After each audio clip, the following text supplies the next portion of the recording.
Toulouse. Concorde 001 made her most important public appearance back end first.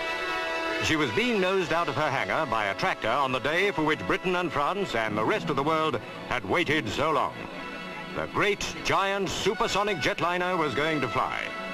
A year late, millions of pounds over the estimated cost, and still a very big question mark. These were Concorde's first claims to fame. But on this day, a lot of those question marks would be answered. For Concorde 001, this was the chance to prove she was the super bird everyone had hoped and worked for. –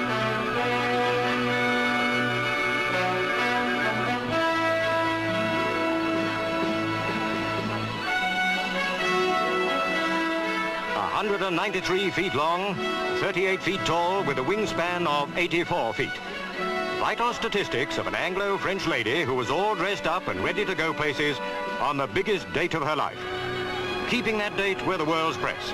All eyes were glued to the sleek, futuristic machine standing on its spindly legs out there, its droop snoot in the down position surveying the scene. At the other end, heat surged from the mighty Rolls-Royce engines as the ground crew checked, rechecked, and checked again. Concorde was buttoned up good and tight. There was little more anyone could do other than fly her.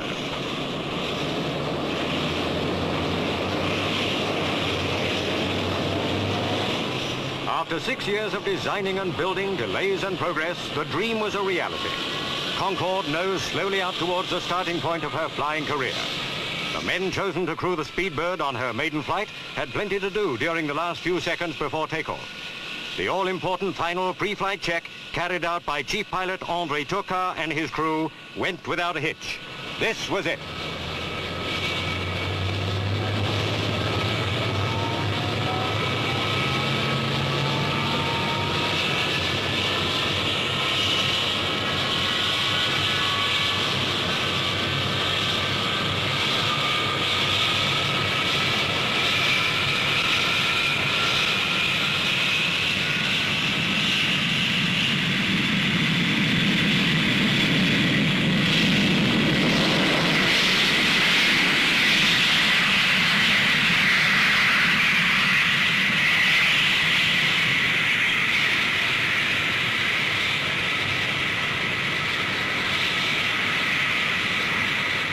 With 12 tons of test equipment on board, André Turcat took Concorde up to 10,000 feet. She was almost ticking over at less than 300 miles an hour. Nose still in the croup position, undercarriage down. The less for the pilot to do, the better.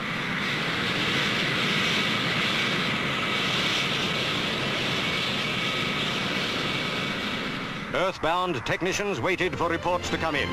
And what reports they were. Concorde handled beautifully. After only 27 minutes of flight, she was coming home. The weather was threatening, but the test pilot knew what he wanted to know. Concorde was coming back as a success.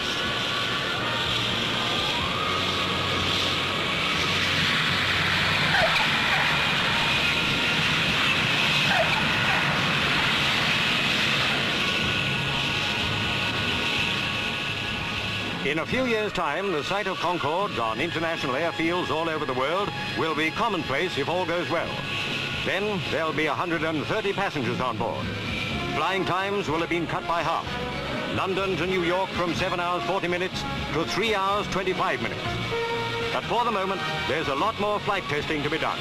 A long, lonely job for the French and British test pilots and their crews. But now was a time of triumph, and André Turcat was the hero.